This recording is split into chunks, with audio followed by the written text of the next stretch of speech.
Welcome back to Mean Streets, where each week we investigate the best, worst, and forgotten movies of film noir. I'm Luke Deckard. And I'm Matthew Booth. And today's case is The Fall Guy from 2024, starring Ryan Gosling, Emily Blunt, and Aaron Taylor Johnson. Directed by David Leitch and written by Drew Pearce. The logline for The Fall Guy is a down-and-out stuntman must find the missing star of his ex-girlfriend's blockbuster. Matthew, The Fall Guy, the brand new movie. We weren't. This wasn't on our list to do. No. It was one of our devout listeners threw this at us on Twitter and said, "Hey, have you considered The Fall Guy?" And I was like, "I don't even know what The Fall Guy is about." You baby, you. Yeah. And but then we looked into it and thought, okay, there's enough noir elements going on to give it a go. I don't know about you, but I mean this film when it initially came out, released May 3rd of this year. It kind of just went past me because I don't know about you, but the marketing for me didn't strike me as murder mystery or anything like that. It just was stuntman movie. Yeah, me too. The poster is very, very bland. It's just Ryan Gosling and Emily Blunt in front of an explosion. It doesn't tell you anything of the plot. I mean, it's the total opposite of a Marvel poster, because in Marvel posters there's like just far too much going on, and in this there's not enough. You know. Yes. So I saw it on the side of buses and on in posters and things like that around town and whatever. But it didn't do anything to make me think, oh, they made a film with a Fall Guy, I'll go and see that. So the marketing side of this, I think, was pretty poor, because I didn't know anything about it, and I knew what the Fall Guy was because I used to watch the TV series in the 80s, which we'll perhaps touch on briefly later. But if you didn't know anything about this, like you, I don't think you'd know what this film was. Mm-mm. I don't think you know what genre it was, what it was about, what the general idea of it would be if you sat down and paid your good money to go and sit through it. It's poor marketing, definitely. Yeah. Surprisingly poor, perhaps. It just struck me as action stuntman movie. That's literally all I got from it. I didn't get anything else other than that. But there's surprisingly quite a lot. There's a lot more to it, and it reminded me in some ways of The Nice Guys, and which had sort of piss poor marketing as well, where it's you don't really fully get, the trailers were out there, sure, but like you see the post, you see the stuff, it's not really, there's something about the marketing, it's not big enough, it's not clear enough, it's just sort of what these two guys in the 70s and they're nice, what is, the Fall Guy kind of had that same vibe. And I like Ryan Gosling. I think he's a fantastic actor. I like him in a lot of stuff. There's a couple other actors in this movie that I'm not overly keen on, particularly Emily Blunt. She's not really a draw for me. So there was that kind of problem going on. Where I'm like, well, I like him, not keen on her entirely. So it was a complicated mess. But should we tell people what The Fall Guy is, as in its origins? Let's go. Yeah, I think so. Well, it was a TV series in the mid 80s. Yeah, I think it first aired November 4th, 1981, and concluded on May 2nd, 1986. So that takes me from the years of 7 to 12. There you go. Age. So, and I did watch it as a kid, and comparing the two, there's very little similarities, really. The original TV series was about a Hollywood stuntman. He was called Colt Seavers, and he was played by Lee Majors, who was as far away from Ryan Gosling as I think you can get, really. And it was like Lee Majors' second major vehicle after the $6 Million Man had finally come to an end. And it was about a Hollywood stuntman who earned extra money when he wasn't being a stuntman as a bounty hunter. Mm-hmm. Which brought him into contact with various gangsters and criminals, and as you would expect, and he got into various scrapes. And his prowess as a stuntman helped him get out of precarious situations. Yes, and to that extent, the film does the same thing. really. But the TV series was very, I mean, it had nowhere near the cultural impact that $6 Million Man had. And it was created by Glenn Larson, who also did Knight Rider. And I think it's fair to say it didn't really have the cultural impact that Knight Rider had, which will have been out at the same time. Very second tier. So the fact that this is even a property surprises me, that they've even decided to make a film, a major film, out of a second-rate TV show is interesting to me. I wonder what the draw was, really. That's an interesting question, and I'm not sure. But I mean, ratings wise, if you look back at the ratings of the show, like the first season, they did pretty well. I mean, the first season was number 27. The second season ranked at number 14.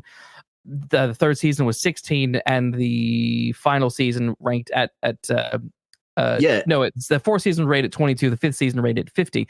Now the thing is, they were having like 20 million viewers. In its day, it was extremely popular. There was marketing, there was toy tie-ins, there was magazine comic strip tie-ins. There was also at the time, but when it faded very quickly. Faded very quickly. So when you compare it to things like Knight Rider and the $6 Million Man and the A-Team, things like that, of which it was very much part of that ilk. Yes, it's a much lesser known property now. Than things like the A-Team. So once it had stopped, it faded very quickly. It is. But I think also if you think about like, Ocean's 11, the original Ocean's 11 movie, who's talking about that? Nobody. But then George Clooney comes in and does the remake, the reboot, and it's fantastic, and people are still talking about it, and that is still culturally relevant. So it's possible. Yeah. It's possible to say, oh, let's take this property that we own, we can do something with, and try and inject some new life into it that isn't necessarily going to be about the TV show, but like this new reincarnation. Yeah, that's perfectly valid. I've no qualms with that at all. No issue with that whatsoever.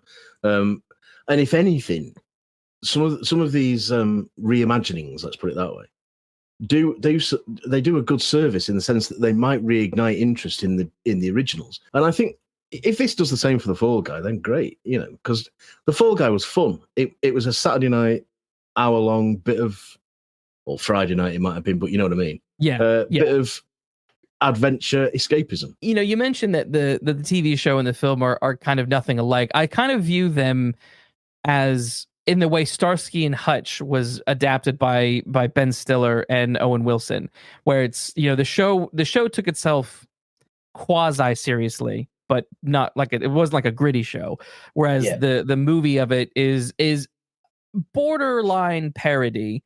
Starsky and Hutch the film is with Ben Stiller is parody, but the Fall Guy sort of like is the film. This new film with Ryan Gosling is kind of it's etching into parody, but not going full parody in the way. But it is leaning more into we're going to take this 80s property that was kind of played for serious, but with a little bit of fun and zaniness, and we're just going to up the zaniness for it. Because like in the 80s when it came out, like the show falls under the genre of redneck cinema, right? Like it's in the era of Dukes of Hazzard, Smokey and the Bandit, but then also shows like the A-Team where it's big action and no one's gonna get injured. Like you're absolutely fine. And it's also like this, even though the show was popular, it's not like it was like precious. I mean, the Glenn Larson who pitched the show. Do you know the story about how the show itself got made? I know. Yeah, I know the sort of bare bones of it. Yeah. Yeah. All they had was the theme song. They went into the studio. It's a cracking theme song. Into the studio heads with the theme song, sung it, which sounds bonkers, and then said, "So this is kind of what the show is about." And they were like, "Okay, cool, go write it." And then the show went and got went into production. So it's like this show is already like quite redneck, quite hillbilly. Oh, it was. Silly. It was obvious it didn't take itself seriously. And Lee Majors was perfect for it because he has that. He sort of got a natural raised eyebrow, that sort of and an expression, a natural expression that makes him almost winking at the camera all the time, even when he's being serious. and that works brilliantly for the Fall Guy, for the TV series. That worked brilliant. And I have to say, this is a much better transition from TV series to blockbuster movie in keeping its. I don't say that it's not a direct adaptation of the TV series by any stretch, but it's got that same sense of fun and the same foundations are there. And it's a much better transition from TV to film than the A-Team was. Yeah. That A-Team film took, I don't know if that was meant to be taking itself seriously or not, but it didn't work if it did, and it didn't work as a comedy. This works. This works on both levels, I think, because when this is being serious, it is good. Yes. And when it's being out and out action blockbuster, it's even better. Yes. And true. Nobody watched The Fall Guy for the TV series for its social commentary or its commentary on American life, or they watched it for action and Heather Thompson. It watched it for Heather Thomas, or if you were me, and my sort of action-packed childhood, because I was a big superhero fan and I love the $6 Million Man. You watched it for Lee Majors as much as Heather Thomas, but you watched it for the stunts, and you watched it for the fights, and you watched it for the comedy between Colt Seavers and Howie, because Howie was a bit thick. He was a bit dumb. So, and the three of them had a good repartee, and that's what you watched it for. You watched it for that and the action. Yeah. And as that, in that way, it delivered what it promised to deliver. And this film, I find, I think he's a bit like that. Diving into The Fall Guy, the TV show, I actually kind of feel like as an adaptation, this is probably a pretty decent adaptation of an old, forgotten 80s TV show. There was enough of the TV series in this for me to say they're doing the TV series here. Yeah, I think you're right. I think it's a good adaptation for what they had to do with it. Yes. To make it relevant today. And they play the theme song at the end of over the end credits, and the lyrics have been changed because the lyrics of the TV series, they're all about, having on-screen affairs with people like Bridget Bardot and Farrah Fawcett, and people who today 80% of the audience aren't going to know who they are. Yes, yes. I mean, of course, it's interesting because Farrah Fawcett was in the pilot episode, and she did the episode even though people told her not to do it because she was in the middle of a divorce with Majors. Yeah, and all the media was like really like going after, be like, "Oh, it's a terrible relationship." Oh, it's but she actually did the pilot, which I thought was pretty cool. The other thing I will say, kind of as we move into the film now, is Lee Majors. Back in the day is that sort of all-American good boy charming guy, and I think casting Ryan Gosling was kind of perfect. I think he fits that attitude of not when you think of like the all-American hero kind of guy, but just that but you do get that sort of, he is just a good boy, good boy, the charming guy. Yeah. And that's why the $6 Million Man works so well, because Lee Majors brought that. He brought some of that wholesomeness to what could have been a pretty two-dimensional role. But he also has a very everyman quality, Lee Majors. Even though he was a major star, he has a very everyman quality that he looks as if he's just walked out of some Midwestern town. And just happens to have been bionic. Or just happens to have been, in this case, a Hollywood stuntman. So there's and I think Gosling has that quality as well. He does. You can believe he is a man in the street.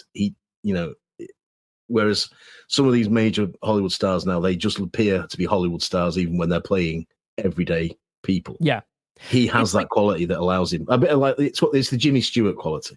Yes, we talk a lot about, or people talk a lot about, the death of the movie star because of the Marvel movie, and it's the comic book characters that are the stars now. And people often say that Tom Cruise is the last film star.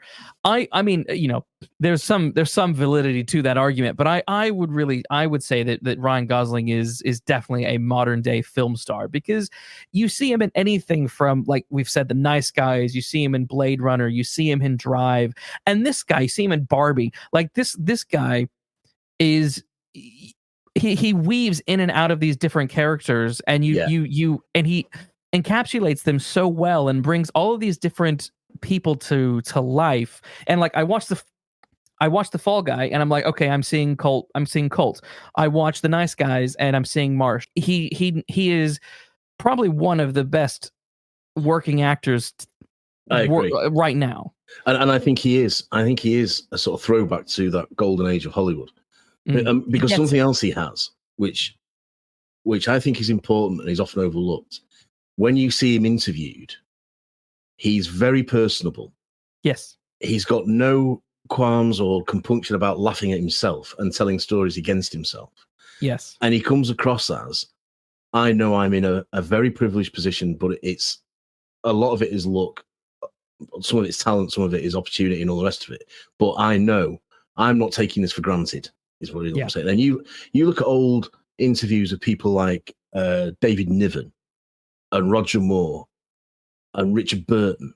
They all have that sort of quality of, I know how lucky I am, and I don't want to lose sight of how lucky I am.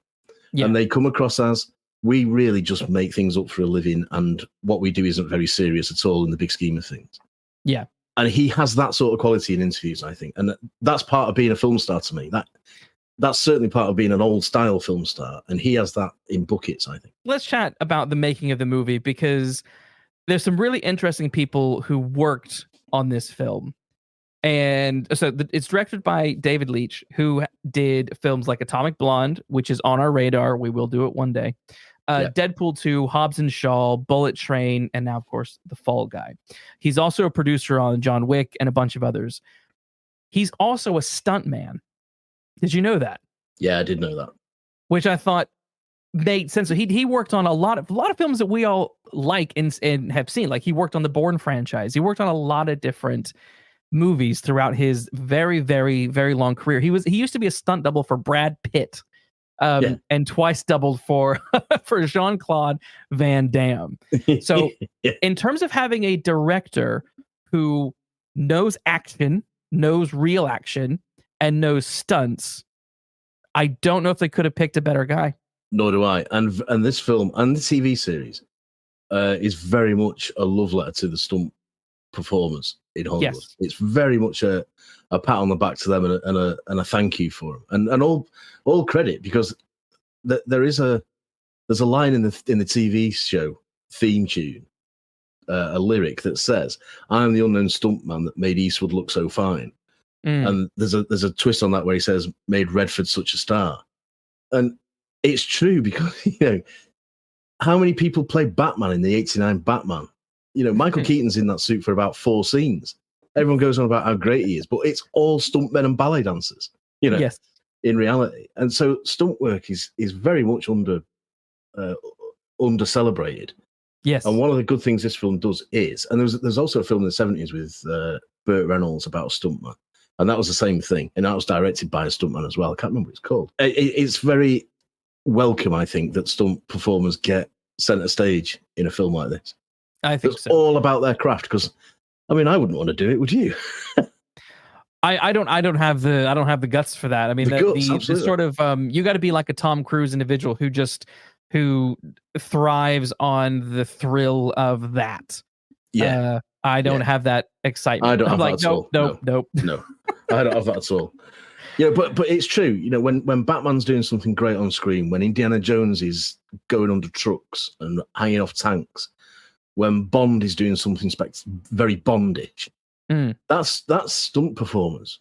Yes. That's everything that they do is cinema magic, because that's what they're designed to do. And what there's also that wonderful scene in Spaceballs where the cast are being chased through the dark helmets spaceship, and all of a sudden dark helmets.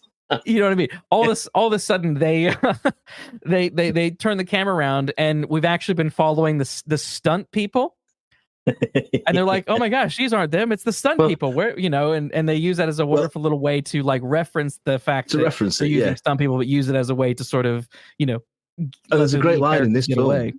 There's a great line in this film where Ryan Gosling says something like, they take Tom Cruise's face and put it on your body, but it's you. Yes. It's your broken bones. It's your like collapsed lungs. It's but it's Tom Cruise's face, and it's true. It's true. It is. So I thought, like, in terms of a director, I think, David Leitch was fantastic, Yeah, because perfect I choice. love Atomic Blonde. I love Deadpool. I've not seen Hobbs and Shaw because I'm not a big Fast and Furious fan. So that kind of doesn't really work for me. But like the other films he's worked on, like The Bourne Ultimatum, things like that, I'm a huge fan of. Because those films are wonderful for capturing just really great physical stunts, and Yeah. not overly relying on CGI stunts. Like, you watch, again, we criticize it all the time. You talk about a Marvel movie, a lot of that stuff is just CGI fights. There's no weight to it. There's no No, you don't feel a punch. you But don't. like with this, I mean, there were moments when my wife and I were watching, she was like, "Oh my god," Yeah, because yeah. The bit it's in the fight in the incredible skip. stunts. Yeah, the fight in the skip on the back of the Dude. speeding lorry. It's absolutely brutal. Yes. People talk about the Bourne films as being like most realistic, but that is a pretty realistic fight scene. Yes. And you More can feel realistic than every I punch. thought. Yeah. More realistic than I thought, because there's the skip scene when they're in the skip and it's like turned over and it's spinning around. I thought, okay, that's probably green screen. That's probably not real. The end credits show you all the stunts. That shit was real. It's real. Yeah, Like, it's real. that thing is actually spinning and they're actually fighting in it. And I'm like, that's because there's also a scene during that skip chase where Colt is on a little sheet of metal as they're going down the crossing over a bridge. Yeah. There were a couple of shots that looked a little bit fake, and I thought, oh, I think this one might be fake. Again, it's in the behind the scenes, the bloopers, and like, oh my gosh, that was real. Like they sort of over doctored the scene and it looked a little bit fake. They shouldn't have done that, because that was actually real, and that's pretty freaking awesome. Yeah, it is good. And I think, because I watched those outtakes and behind the scenes things as well over the end credits, and I think he's doing a lot of it himself. It looked like it. It looks like it, definitely. Unless it's a big joke and they've done exactly what he says in the script, and they've just put his face on somebody else. Put his face on him. Yeah, yeah. Well, it looks to me as if it's him, and all credit. I say all credit. Because he goes through the mill in this film, definitely. Colt seems, and so I assume Ryan Gosling did. I think he must have done a good amount, because particularly based on the bloopers that you see it in the credits, he is doing a fair amount of it. Now, the film was written by Drew Pearce, who co-wrote Iron Man 3, also wrote Hobbs and Shaw, and is credited as writing the story for Mission Impossible Rogue Nation. I would say really good credits overall. Again, I've not seen Hobbs and Shaw, but in terms of a film that is very action oriented, you don't get much more, big action scenes than a Fast and Furious movie or a Mission Impossible movie. No. And he's also co-writing on my favorite Iron Man movie, which is Iron Man 3, which is a very pared down Iron Man movie. There's that's the one where he's almost not in the suit at all, isn't it? So I think as writers go, I think they also picked a very good writer for this movie, someone who really understands big action and crazy stakes, because that's really what the Fall Guy is. It's insanely big action and over the top stakes. Yeah, it is. This is not a film that is asking you to take it seriously. Everything is magnified completely. Yeah, and I agree that the choice of writer and director is as near as perfect as you can get for anything like this. They understand two things. They understand what they want to achieve, and they understand how to deliver it. And that sounds like a very simple thing to say, but you'd be amazed how many films don't do it and lose the way. So to have a writer and director who know exactly what they want and get it out of the material to such an extent that they do in this film is really, really a credit to them. Yes. Yeah.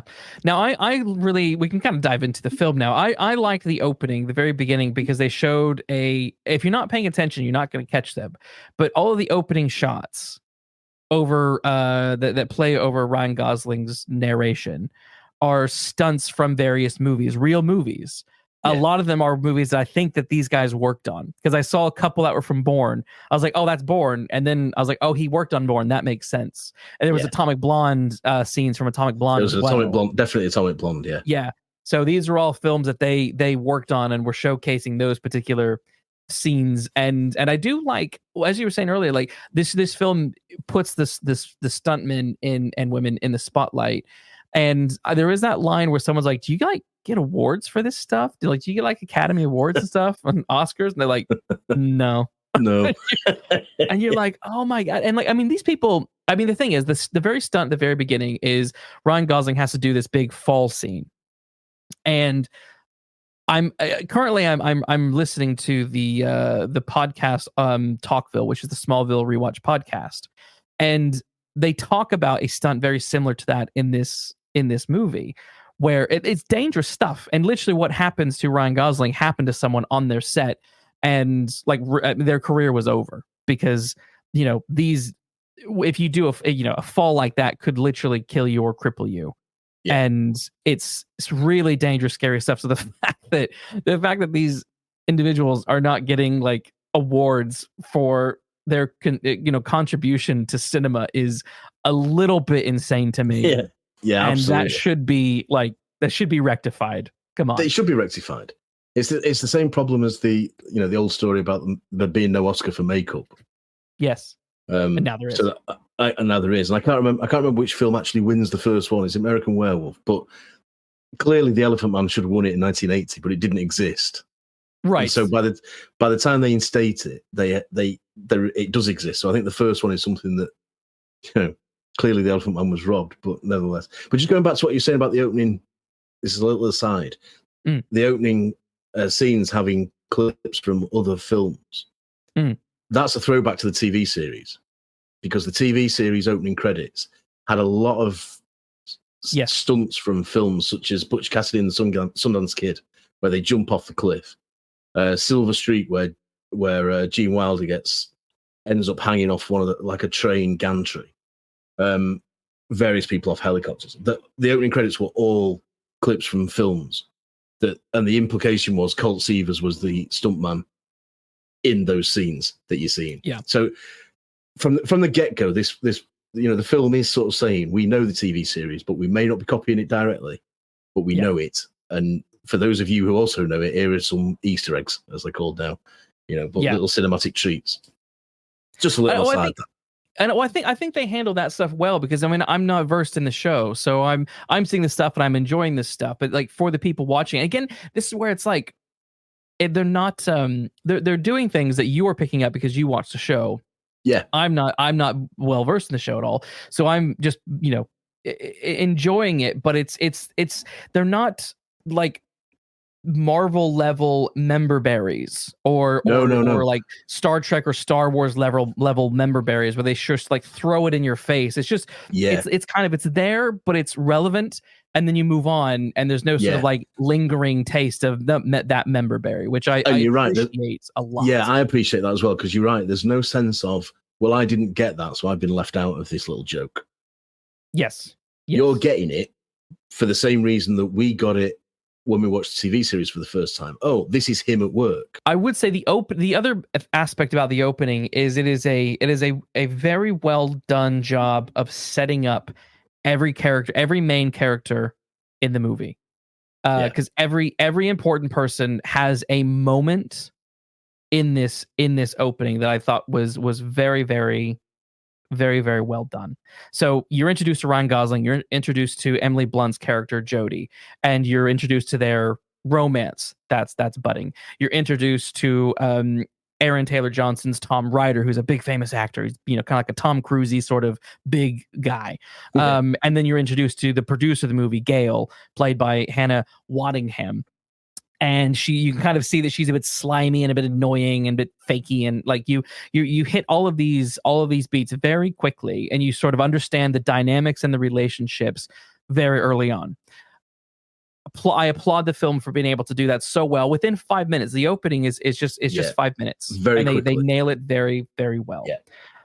Now they change the relationship between Colt and Jodie. In the show, Jodie is a stunt woman, and she's a protege of Colt. Here in this film, at the opening she's working on a film, but then later later we move on and she's directing a film. What do you think of that change? Do you think that change was needed or necessary? I mean, I guess they're doing it because it's like, well, we don't want to have the main female role be a subservient position to the male lead, and we'll subvert it by having her be his boss instead of him be her or whatever. But I don't know what your thoughts are on that relationship change, just the change alone. What do you make? How do you feel about that? I think it was sensible on balance, because I think that whilst it's celebrating stunt performers and stunt artists, if your main characters are both stunt performers, then there's a bit of tension. There can be a bit of unwanted tension there. They avoided it in the TV series because there was a major age difference between Lee Majors between Colt and Jodie. There was no indication there was anything romantic going on there at all. In fact, it was the sidekick who was always trying to ask Jodie out, as I remember it. So it didn't become an issue there. But if you're going to have them the same age and in the same job, there could be a bit too much conflict for me there for that relationship that they want that to then work. Because wouldn't she then be his rival? And I quite liked the idea that she was, because she started as a makeup girl or something like that, or a camera operator. She's camera. Yes, camera operator. Yeah, and she so she's working her way up a different ladder. Yeah, and he's already at the top of his ladder. Yeah, I thought that added a dimension to their relationship that I thought worked better. So I think it's probably a sensible change, and also it gives her opportunity to progress as a character, because she goes from being a camera operator to being a major film director through the course of the film. But it also gives her the opportunity to assist in the unraveling of the conspiracy that we'll come on to in a way that she's able to do that isn't just stunt work. He does the stunts and she directs it. If they're both stunt people, then working together at the end is just going to be pure stunt, and that would weaken the climax for me. So I think it was probably sensible. Otherwise, it could have been a case of too many stunt workers spoiling the broth, I think. You say that, but I do feel like they do get a little bit over stunty as the film progresses, particularly that finale. So it's interesting you're saying that, because I felt the ending of the movie was over the top with the stunts. It got so insane because there was just like an army of stunt people fighting other stunt people, and to me, I was like, this is too much. It's gone into a little bit kooky territory for me. I'm much more of a sucker than you, because by then I was absolutely like standing on the settee cheering. I should clarify, I don't hate the ending or anything like that, but I just thought, okay, this is now getting, we're pushing the envelope a little bit too far into, everything's been a little bit hyper, it's not really super grounded. It's all a little bit hyper, and this just sort of almost pushes everything over the edge for me. For reasons we'll talk about later on, I was grateful for that. I guess the complicated thing for me when it came to Ryan, Colt and Jodie's relationship is that I guess I'm not sure what the film is trying to say about female directors, because she sort of has very little agency. So as the film progresses, Colt has this stunt, hurts his back, goes out of commission. The film picks up 18 months later where she's directing a movie, and the sleazy producer Gail says, "Oh, hey, she needs you to come work on this movie. Come back, get back in action. Come on." And Colt agrees to do it because of his love for Jodie, even though they've kind of broken up over the course of his back-breaking injury and stuff like that. So there's a bit of tension there, and he wants to reconcile that. And all that was fine until we sort of get their first next big interaction where he's doing a stunt where he's being thrown against a rock, and she's repeating that stunt over and over and over and over while talking through her megaphone about their breakup, and trying to do it like trying to mask it as if she's trying to get him to think about the characters in the movie she's directing, but it's obvious to everybody what she's talking about. And I sort of felt like it undermined her character a little bit, because I thought, okay, you're the director of this big movie. This is your big breakout thing. This is your big Comic-Con Hall H, movie that you're directing, and you're on set, like with like lover quibbles. It's the most cliched thing a female character can have in a movie, and that's her first big scene. I was like, oh dear.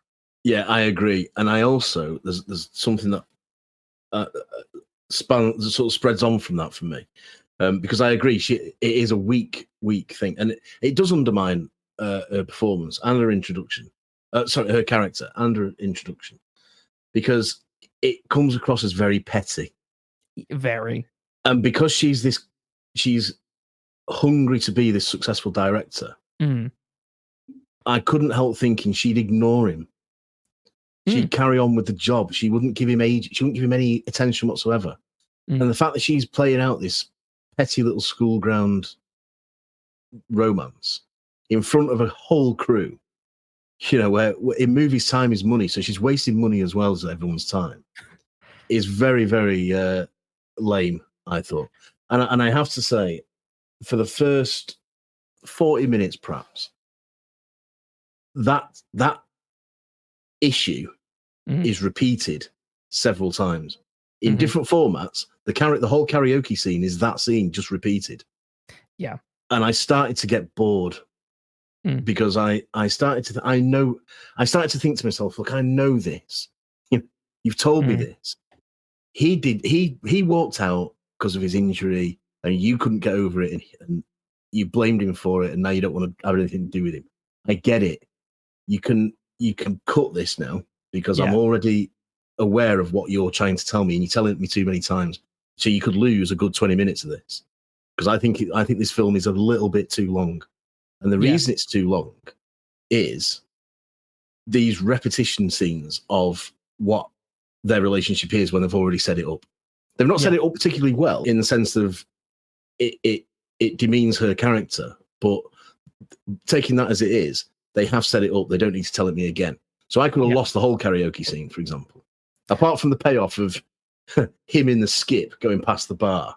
Having that was fight. good. That was funny. That was good. So, and that takes me back to why I was so pleased when the finale is just all out action, because I felt that was a reward for sitting through this soap opera drudgery in the first 40 minutes. Yeah, because I really was losing it. I was really starting to think, I wish they'd just get on with this now. Yeah, I'm kind of with you a little bit on that, and it's like I think the film sort of doesn't serve Emily Blunt very well, or her character very well, which adds to that sort of frustration, because when there are scenes that I think are very, very funny scenes where they're building on their relationship. Like there was a scene where Ryan Gosling gets into a truck and he's gonna go to Ryder's apartment, and this it's an early Taylor Swift pop song comes on, and he's sitting there into this cheesy pop song. He starts crying, and it's so like early 2000s emo emotional. It's very funny. And I love that scene. And then she comes over and she's like, "Are you crying?" He's like, No, it's jet lag. And it's like Ryan Gosling is shining in every scene. And I think the problem that I had was I didn't buy the chemistry between him and Emily Blunt. No, I didn't either. I think if we had a different actor playing this role, I mean, I think of like Emma Stone, who he played opposite in Crazy Stupid Love, and what's that Hollywood jerk off film, La La Land. Those two have so much chemistry, and if she was in that role of director, this would have been a very different interaction and relationship between these two, and I almost sort of wish that that was the dynamic. I agree. There is a bit of, it is stilted. It you know, in the end, it was one of those relationships that very often in cinema you find where I say to myself, all right, I'll buy that you two are a good match, and I'll buy that you're in love with each other because the story wants me to accept it. Yes. I don't accept it, but for the sake of getting through these 2 hours, I will accept it. Sure. Yeah. And that's a very prosaic way of watching films, but that's the only way to get through them sometimes. And this relationship was one of them, you know. Yeah, totally. You know, it was a bit like Indiana Jones and Willie Scott. There is no way that he would have anything but one night with her. Yeah. No way, you know. So, but the movie wants you to have them together. So, all right then, with a roll of the eyes and a mouthful of beer, I'll accept this. Yes, you know, that's a very good comparison. Yes, that's what I did with these two. You know, yeah, I think that's the way you sort of have to approach this relationship. I think where I love the film entirely is once he's finally on his mission. And Gail, the producer, comes and says, "Oh, I need you to find Ryder because he's gone missing." And you know, and it's great because she is. As I was watching the scene, I was like, "Okay, this is the femme fatale moment. This is I need you to find something for me."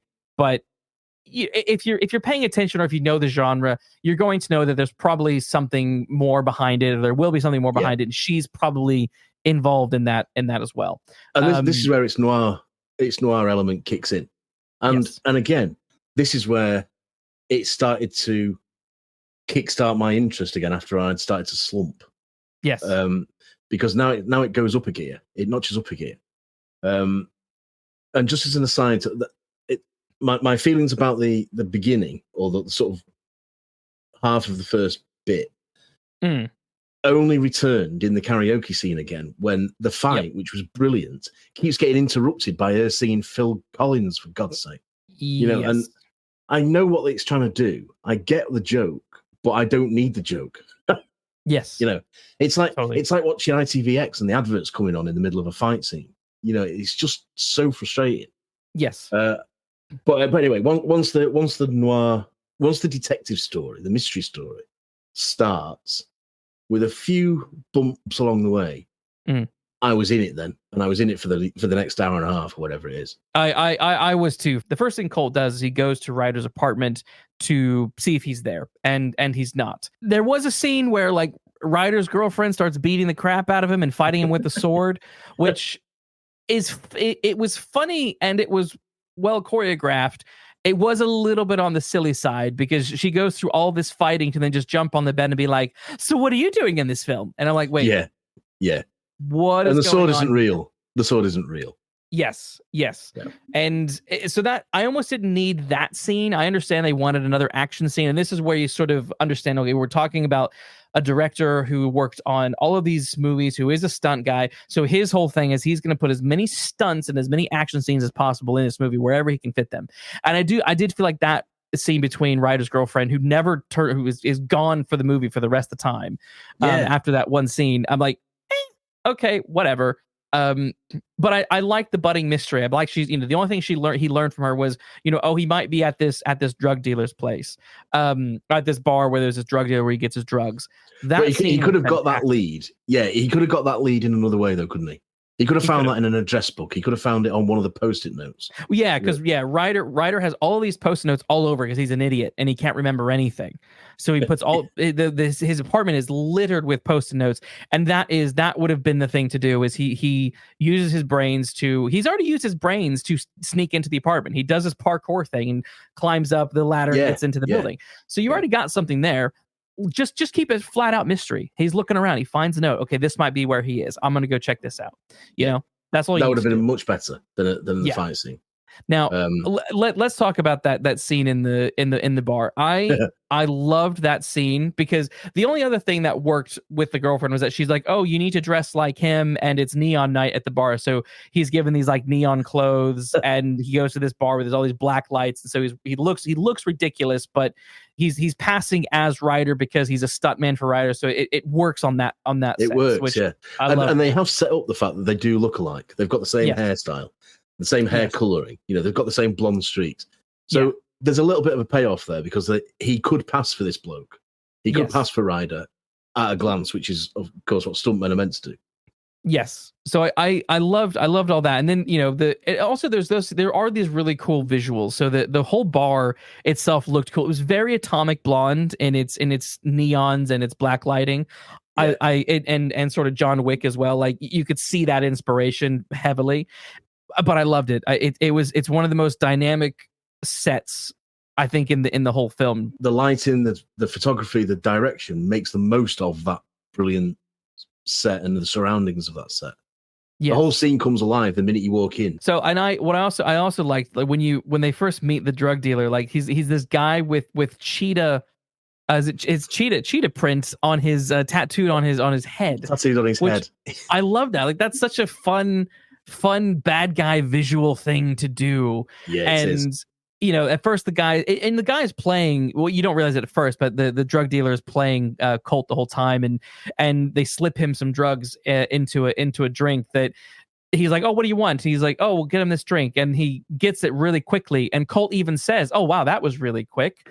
Yeah. You know, if it's like, is it the movie being fast and they're recognizing that the movie's being fast, but it's clearly a setup, because then he starts seeing little sparkles and starts tripping on the drugs. And that fight scene, the trippy fight scene, very much reminded me, obviously Atomic Blonde, but also Dread.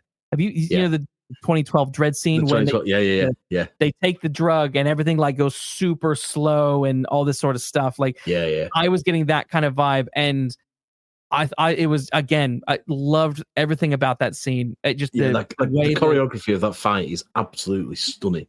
Yes, absolutely stunning. You know, Chris Nolan could learn a lot from that if he wants to do any more films with fight scenes in, because you can see everything that's going on. You know, every punch, every kick, and every sort of headlock he's there to see, and you can tell it's Gosling doing it all. There's no, ironically, there's no stuntman involved. Well, we don't know that. There could be a stuntman. They could have digitally put his face on someone else. Stop saying that. But it looked very, very good. It's very well done. It's very well done. And unlike the fight scene that precedes it, it has a purpose. It has some momentum, and it has a plot point to make, in the sense that it takes him to the next stage of the plot. So it's two plot points, actually. It takes it to the next thing, but it's also what you eventually come to learn is that, we can spoil it. Overall, what's happening is Ryder, the film star, has accidentally murdered his stuntman, right? Yeah. And so the whole thing is that him and Ryder and Gale have worked together to form a plot to bring Colt back, have Colt look for Ryder, and then ultimately frame Ryder for the death of the stuntman, and then Colt will then be found having committed suicide. And the whole point of the fight is that these guys are trying to abduct Colt to basically get him to the point to do the suicide bit, but then he's stronger than them and gets away, and then ends up still finding the body that he was not necessarily meant to find, but was going to be responsible for killing. It's tightly written, I think, and I like it when fights are in service of the plot, and this is, as you're saying, this is why I prefer this one much more to the girlfriend fight, because that one just really came out of nowhere and didn't do anything. Really, did do anything for me. The unicorn, is that a Blade Runner reference? I knew you were going to say this, and I watched this last night with my wife, and I said, "That's Blade Runner. That is, has to be." That was my first reaction, and my second reaction was, "This is all very David Leitch." You know, I know he's tripping, but for an animal to appear out of nowhere and have an interaction with a human being, it reminded me of the llama in Twin Peaks, where. Don't know if you see the Twin Peaks pilot. There's a llama for some reason in the police station, or it might be a hospital. Anyway, this llama comes. It looks straight at Kyle MacLachlan as Dale Cooper, and in a pure ad lib, he looks back at it like that, as if to say, and then it just walks off again. And it's obviously a goof, but they keep it in because it's so much in the world of Twin Peaks. And I thought, this is very Lynch. Yes. Yeah, that too. But it might. Yeah, my first thing was. But it's got to be Blade Runner. It's too much of a coincidence. Also, because Colt says, "Are you really here?" And there's that thing with Blade Runner. It's like, is this unicorn really? Is the unicorn real? What is this? It has to be a Blade Runner reference, and I absolutely it's got to be loved it. The film kind of takes its next big push when Colt meets finds Ryder's assistant, and she basically says, I don't know where he is, but I've got his phone. And then they get attacked, and the assistant gets abducted because the people are after his phone, because what's on his phone is a video of him killing the stunt double. Now, they said some sort of gobbledygook about how this phone is like super locked and you can't get into it, and super technology and stuff like that. I'm like, is that the film's way to say it's not in the cloud? It's not, you can't access this video anywhere else except the phone. Yeah. I was like, all right. This is what we got to do in 2024 is we got to make up stupid technology to make sure that videos and stuff are only on the device. It's the same thing as when you get contemporary crime novels that essentially are and then there were none, and they have to set them in a place where there's no mobile phone signals. Yes. And you can't get the internet, so you can't Google anything. And I think, why don't you just set it in a time when those things didn't exist? Which is a much more satisfying explanation for that. But I think you're right. This is the phone is a MacGuffin, and it's very much a MacGuffin that you can't access in the ways that you should be able to access in 2024. Yes, I thought so, but I went with it. It didn't pull me out. I just thought I just noted, and I was like, all right, fine, I get it. The thing is, it's done so quickly, and like you say, it's in such interminable language that because the film is going so quick already, and the dialogue is so quick, you don't have time to process that necessarily until after the event, by which time, who cares? Yes, exactly. If you worry about things like that, this isn't the film for you, is it? Yeah, I agree. Now, this then leads them to go back to the apartment to scour the place, to basically scour the posted notes to see if they can find the access code. They do. They find it, but they get intercepted by Ryder's goons who are after them.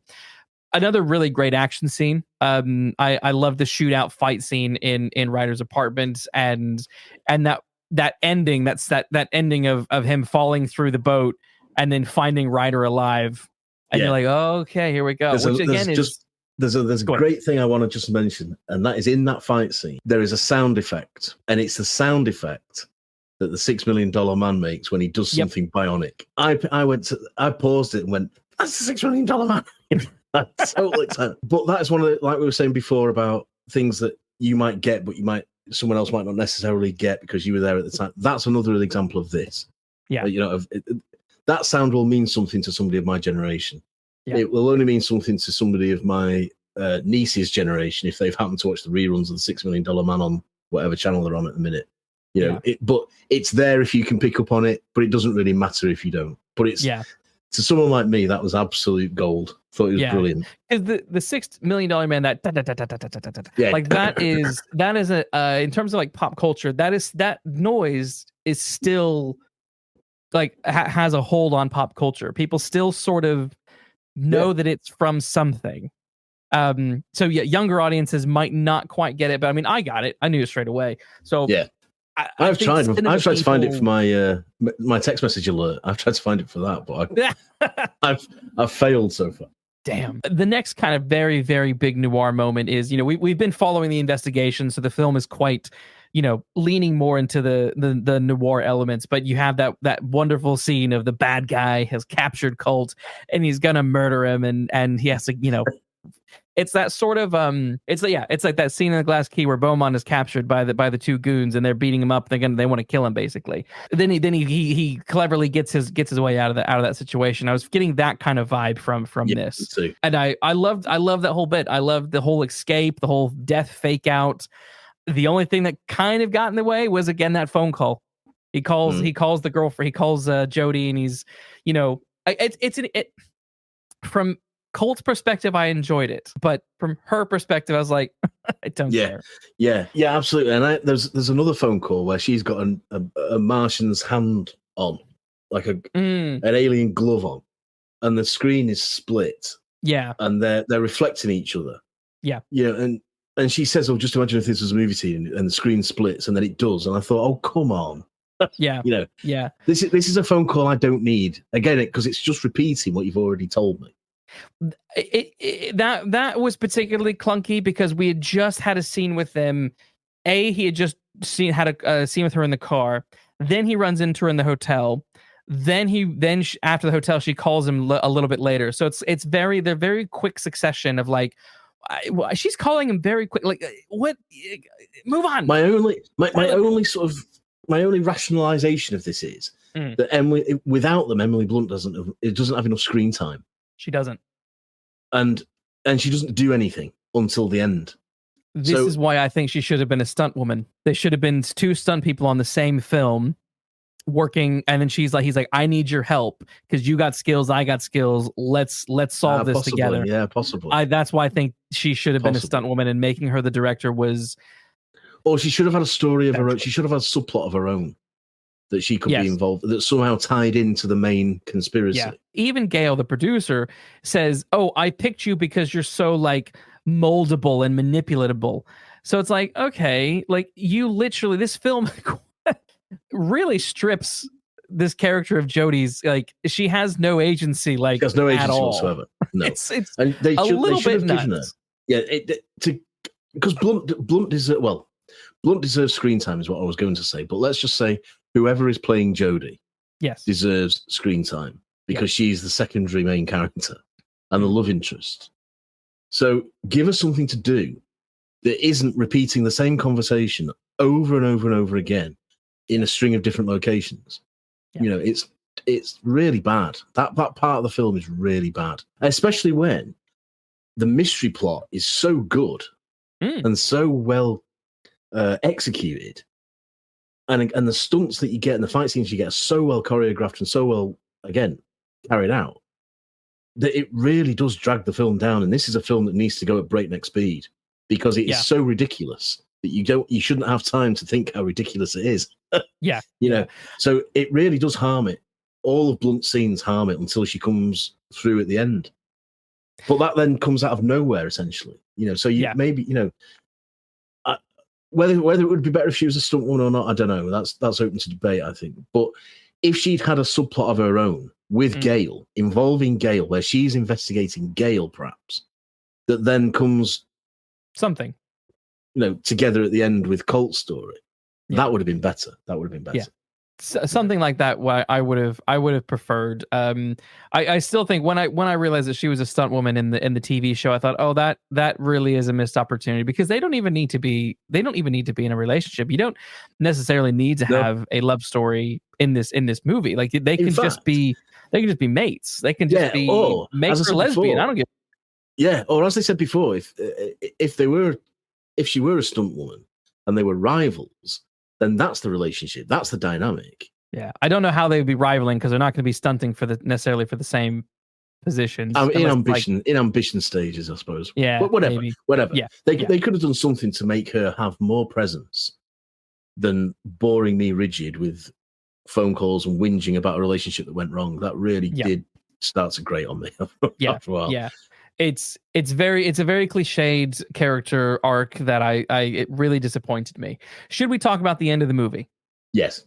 So basically, I'm assuming people who are listening to this have seen it, but in summary, they Colt and Jodie then need to basically get Ryder to admit that he is responsible for killing the stunt guy and that Gail was involved. So they orchestrate this big thing where they're going to sit in a stationary car, and it's meant to add some more drama to the movie that they're recording. And Gosling steps in the car, fires the car up, and they take off together. And it's all sort of the character of Ryder is losing his mind, Gail is losing her mind, and the whole time Colt is like very ham-fistedly, but in a funny comedic way, trying to get Ryder to admit his involvement in the murder of the guy, and then also in the framing of Colt, because Colt is framed for the murder, and they set that up with doing a deep fake scan of him, and that's all well executed and set up. But yeah, the way in which they have to the way in which they get this confession is a little bit insane. Part of it I liked, but I do think the ending, they gain the confession, and then Gale takes the recording device, which then keeps the chase going, and they're basically in this big dirt pit, and there's Colt is driving this car around. Ryder's security guards are trying to stop Jody and trying to help Gale, and then other stunt people are, for some reason, willing to help. It's like, I don't know how many people are involved or know the details of what's gone on and why they're all willing to help. Are they just helping because the boss man said, go fight these people? It gets a little bit murky for me in that climax, because it felt like we've got the setup of we need to get the recording, we need to get the confession, we need to get the recording. That's your drama. But they thought, well, let's really amp up the stunts and just give everyone lots and lots of stunts, lots of actions, lots of stunt explosions and things happening that just sort of, it did sort of pull me out. It's like, okay, we've gone too far. It's gone a little bit too far for me. I loved it.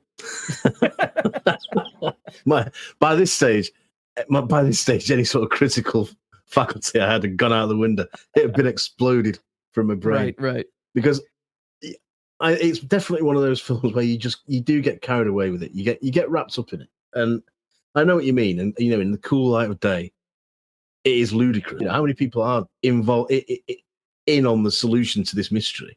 Mm-hmm. And how many of them even knew there was a mystery to be solved anyway? Because they're all just on the film crew, Yeah. So, if you start to analyze it, and this is the point I was making before about the scenes with Emily Blunt, you shouldn't be allowed to analyze it in this much detail when you're watching it. You know what I mean? Mm. So I know I can understand what you mean, but I loved it. I thought it's ludicrous. It's totally preposterous, but it's old-fashioned gung-ho adventure nonsense. It's what the Bond films used to be. It's what Indiana Jones at his most ridiculous was. And on that level, I think it works phenomenally well. It brought out that 7 to 12-year-old that watched the Fall Guy on TV, and just magnified it completely. Yeah. And I was back in those, like mid-80s, having a whale of a time and not really caring about anything other than what I was seeing on the screen. And I think for that, it deserves a lot of praise, because it doesn't happen very often to me these days. No, and like I said, it's one of those things where visually I enjoy that scene. It's I think for me, it's when the other extra stunt people start getting involved in the fighting that I'm like, wait, I don't understand why if this was just Gosling and Blunt's characters, and maybe that one other guy who was helping me out, who was always quoting movies, who I can't remember his name. If it was just maybe those three involved in the tango, and I might have bought it a little bit, the eccentricities of it a little bit more. I do understand that, and it's a sound criticism, because it is true. It is true that it logically it makes absolutely no sense whatsoever. Yeah. My question is, does it want you to take it with any degree of logic whatsoever, or does it just want you to have your eyes wide and on the edge and sitting on the edge of your seat? And that, there has to be some logic. I accept that. Yeah. But I do wonder just how much you need. I mean, overall, I enjoyed The Fall Guy. I think it was a fun film, and it's kind of, is it this year's The Nice Guys? I feel like maybe kind of sorta. Kind of sorta. Yeah. I think it's certainly the same vibe, in that when we did The Nice Guys, I think we made a point that it is a crying shame that film is not better known, and it's a crying shame we didn't get a sequel. And I feel the same about this. It's undermarketed. It's not perfect by any stretch, but it does mostly what it sets out to do, and it deserves recognition, I reckon, for that very point. It's also, I mean, in terms of its critic response, I mean, I'm not a big fan of Rotten Tomatoes, but I mean, out of 360 reviews, it's an 82%, which I think feels like that seems a bit right to me. That's a good percentage for this. It's a film where like critics liked it, audience liked it, those who went to see it liked it. This is, at its heart, this is a good noir story. This is Definitely. a good noir mystery. You know, it's just that it's dressed up in a lot of comedy and stunts. Yes. But yes. But at its heart, there's a good dark mystery there. Because what's it got? It's got a fall guy, literally. Mm. It's got a MacGuffin sort of thing. It's got a conspiracy. It's got a shady secret at the heart of that conspiracy that someone of great power is trying to keep hidden and is willing to do anything to keep hidden. It's also got that corrupt Hollywood that's famous in Chandler. Corrupt Hollywood, yeah. And I do want to say a word about Hannah Waddingham because she's brilliant in this. She is so over the top, but gloriously so. Yes, know? I loved her. She was fantastic. Seriously great. This is a good noir thriller, even though people might not fully expect it to be. But I think they'll be surprised if they give it a chance. And that's how I feel about this film and The Nice Guys. They deserve a chance because I wouldn't have watched this film based on what I have seen of posters and marketing because I thought it doesn't look anything like the TV series for a start, and there'd be nothing to suggest that there was a good noir thriller hidden amongst all the explosions and the gunfights. But there is. The one thing of note that I want to mention that made me laugh so hard was when Colt arrives in Sydney. There's like moving posters, moving ads, and it's the character of Ryder doing a perfume commercial. That's all like over the top. I mean, if that is not a dig at the Johnny Depp Dior perfume commercials, I don't know what else is. And it made me think. It really made me think that I think this character of Ryder is maybe a little bit of a Johnny Depp character, and they've also with the way that he meets his end in the post-credit scene of just walking on a mine and or not walking on a mine, but going into a rigged area and it is blowing up. You just sort of think, is this might be a little bit of a point at Depp.